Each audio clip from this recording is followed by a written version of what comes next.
मैं मोहम्मद। आगे जी हम ठंडी करेक्शन यूट्यूब चैनल आपका हमारे इस चैनल पर किताब से वेलकम। अगर आप भी चाहते हैं इसी तरह की करेक्शन वीडियो तो हमारे चैनल जरूर सब्सक्राइब करें। तो जो चलते हैं आज की वीडियो के नाम, आज की वीडियो नाम न्यूज़ की वीडियो है, पीओ के रिलेटेड वीडियो देखते हैं। सबसे पहले वीडियो भेजते हैं अपना रिएक्शन।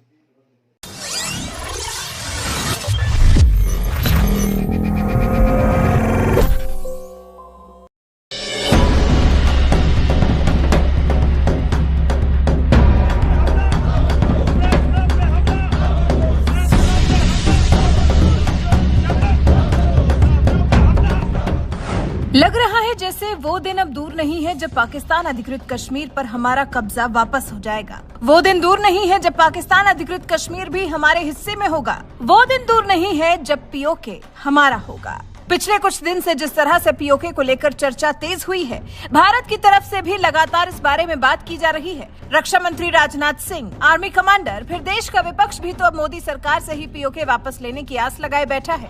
ऐसे में पाकिस्तान की तरफ से भी इसको लेकर पलटवार किया जा चुका है। नए नए आर्मी चीफ भारत को धमकाने की कोशिश करते देखे गए थे अभी हाल ही में पीओके को लेकर। ऐसे में सवाल ये कि पीओके के जो लोग हैं आखिर वो किसके साथ रहना चाहते हैं। एक पीओके है, भारत को उसे पाकिस्तान के कब्जे से मुक्त करना है, लेकिन पाकिस्तान है कि उस पर से अपना कब्जा हटाना नहीं चाहता। ऐसे में पीओके क्या चाहता है वो भी तो जानना जरूरी है। हालांकि पीओके के प्रशासक ने ये तो नहीं बताया कि वो किसको चुनना चाहते हैं, लेकिन पाकिस्तान की अनदेखी की उन्होंने जरूर पोल पट्टी खोलकर रख दी है। जी, पाकिस्तान की नजरअंदाजी की कहानी बयां की है पीओके के प्रशासक ने। सोमवार को पाकिस्तान अधिकृत कश्मीर के प्रशासक सरदार तनवीर इलियास और पाकिस्तान के प्रधानमंत्री शहबाज शरीफ के बीच में जमकर तू-तू मैं हुई है। कश्मीरियों के बलिदान और विकास परियोजनाओं को लेकर चौधरी इलियास के सवालों से घबराए शहबाज शरीफ मौके से भागते नजर आए हैं।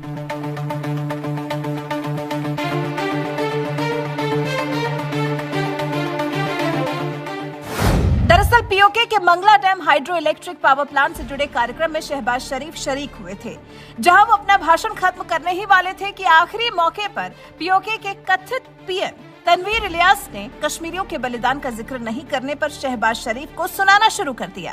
शहबाज शरीफ इलियास से कहते हैं, कश्मीर के लिए कृपया मुझे सुनिए, मैं आपसे बात करूंगा, कृपया बैठ जाइए, मैं आपसे बात करूंगा। मैं आपसे बात करेंगे ना, मैं बात करेंगे आपसे। सो प्लीज मेरी बात सुनिए। आजाद कश्मीर के लिए आपसे बात करेंगे। प्रेसिडेंट साहब बैठे, आप बात करेंगे। आजाद कश्मीर के लिए आपसे बात करेंगे। प्रेसिडेंट साहब बैठे, आप बात करेंगे। प्रत्यक्षदर्शियों के अनुसार 20 सेकंड के अंदर ही शहबाज शरीफ ने अपना भाषण खत्म किया और वहां से भागते दिखाई दिए। पाकिस्तानी अखबार डॉन की रिपोर्ट के मुताबिक इलियास ने एक बार फिर से शहबाज शरीफ से कश्मीरियों के मुद्दे को उठाना चाहा, लेकिन उन्हें सफलता नहीं मिल पाई। आखिर क्यों कश्मीरियों के सवाल से ऐसे बचते नजर आते हैं पाकिस्तान के प्रधानमंत्री? और चाहिए इन्हें पूरा कश्मीर, ये है इनकी नीयत कश्मीर को पाने की। कश्मीर के बारे में आखिर ये जानते ही क्या है? बस चाहिए ये जिद है और कुछ भी नहीं। इस सबसे पहले भाषण में शहबाज शरीफ ने इमरान खान और उनकी पार्टी की कड़ी आलोचना करते हुए कहा था, समृद्धि केवल नारे लगाने से नहीं आती बल्कि उसके लिए काम करना होता है। यहीं पर जब चौधरी इलियास ने शरीफ पर सवाल दागे तो वो भाग खड़े हुए। हालांकि शरीफ के जाने के बाद संवाददाता सम्मेलन को संबोधित करते हुए इलियास ने कहा, पाकिस्तानी प्रधानमंत्री कार्यालय ने शहबाज शरीफ के पीओके में कार्यक्रम को लेकर पहले ना तो कोई सूचना दी और न ही इस कार्यक्रम के लिए किसी तरह की कोई अनुमति ली गई। इलियास इमरान खान की पार्टी पीटीआई के नेता है और शहबाज शरीफ के धुर विरोधी हैं। पीओके के प्रशासन ने शहबाज शरीफ पर आरोप लगाया कि उनके प्रशासन के अधिकारियों के साथ कार्यक्रम स्थल पर दुर्व्यवहार किया गया। इलियास ने कहा, मुझे अपने बयान पर कोई पछतावा नहीं है कि शहबाज शरीफ ने पाकिस्तान की समृद्धि में कश्मीरियों के बलिदान का जिक्र नहीं किया। इस बांध को बनाने में कई कश्मीरियों की कब्रें तक डूब गईं, लेकिन शहबाज शरीफ ने पीओके के विकास के बजाय अन्य इलाकों में विकास परियोजनाओं का ऐलान किया। हालांकि इलियास का ये रवैया पाकिस्तान के प्रधानमंत्री शहबाज शरीफ को इतना नागवार गुजर गया कि उन्होंने इस्लामाबाद के सेंटोरस मॉल को सील करा दिया, जिसके मालिक इलियास हैं। अब सोशल मीडिया पर सीलिंग की कार्रवाई की भी चर्चा तेज हो गई है। मतलब साफ है कि इस वक्त पीओके और पाकिस्तान के बीच में कुछ भी ठीक नहीं है। पीओके प्रशासन भले इमरान खान की सत्ता में रहने के दौरान खुश रहा हो, लेकिन शहबाज शरीफ की सत्ता को झेलना तो उनके लिए जी का जंजाल बना हुआ है। शहबाज शरीफ को पीओके प्रशासन कतई झेल नहीं पा रहा है और विरोध में आवाज उठा रहा है। आपको बता दें, पीओके जम्मू कश्मीर का वो हिस्सा है जिस पर पाकिस्तान ने साल 1947 में कब्जा कर लिया था। पाकिस्तान में इसे आजाद कश्मीर कहते हैं। यहाँ पर अलग सरकार है, लेकिन इसका प्रशासन पाकिस्तान की सरकार ही चलाती है। आजादी से पहले यह हिस्सा जम्मू कश्मीर राज्य का हिस्सा हुआ करता था। पीओके की सीमाएं पाकिस्तान के पंजाब और खैबर पख्तून प्रांत से लगती हैं। पहले ये सीमाएं भारत प्रशासित कश्मीर के साथ लगती थी। अब भारत पाकिस्तान के बीच लाइन ऑफ कंट्रोल पीओके और भारत प्रशासित कश्मीर को अलग करती है। पाकिस्तान अधिकृत कश्मीर की राजधानी मुजफ्फराबाद है। यहाँ राष्ट्रपति और प्रधानमंत्री का चयन किया जाता है। यहाँ अपनी सुप्रीम कोर्ट और हाई कोर्ट भी है। पाकिस्तान अधिकृत कश्मीर की पाकिस्तान की संसद में कोई हिस्सेदारी नहीं है। तो ये है पीओके जिस पर पाकिस्तान अपना हक समझता है, लेकिन अब भारत पाकिस्तान की तरफ से कब्जाए अपने इस हिस्से को वापस लेने की जुगत में लगा है। फिर शहबाज शरीफ सरकार से पीओके के प्रशासक भी तो खुश नहीं है। अक्सर पाकिस्तान के खिलाफ यहाँ से विरोध की आवाज बुलंद होती ही रहती है। ऐसे में इस मामले को लेकर दोनों देशों की तरफ से आगे की रणनीति क्या रहती है, वो देखना काफी दिलचस्प होने वाला है। वैसे लगता तो यही है कि अगर वोट डलवा दिए जाएं तो निश्चित तौर पर पाकिस्तान अधिकृत कश्मीर की आवाम भारत की सीमा में ही आना चाहेगी। वैसे आप इस बारे में क्या सोचते हैं? आपको क्या लगता है? क्या वो दिन सच में करीब है जब पीओके भारत में मिलने वाला है? और जिस तरह से पीओके के प्रशासक ने शहबाज शरीफ को मौके से भगाया है, उस पर आपकी क्या कुछ राय है? कमेंट कर हमें जरूर बताएं।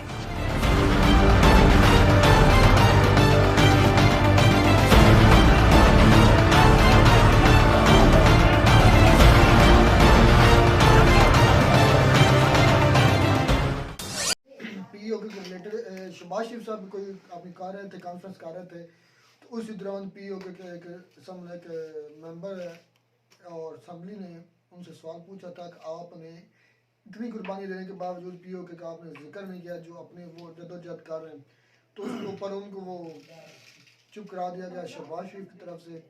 तो अब इसके रिस्पॉन्स में ये हुआ है कि सेंटोरस जो शॉपिंग मॉल है, जो कि इसी तंतुली वाले शख्स का था, और आज की जो रिसेंटली रिपोर्ट है उसके रिलेटेड अगर मैं बताऊं तो हजारों लोग इस वक्त दावा बोल चुके हैं इस्लामाबाद पर और पार्लियामेंट की तरफ जा रहे हैं, वॉक कर रहे हैं और ये कह रहे हैं कि हम अब इनको उतार कर या बाहर फेंक कर हम इलेक्शन की तारीख के बगैर नहीं जाएंगे। हालांकि इमरान खान ने अभी तक तो ये कॉल ही नहीं दी कि इमरान खान तो अभी बैठा हुआ है, वो तो पीछे हट गया। आपने जाना है कि नहीं जाना उधर।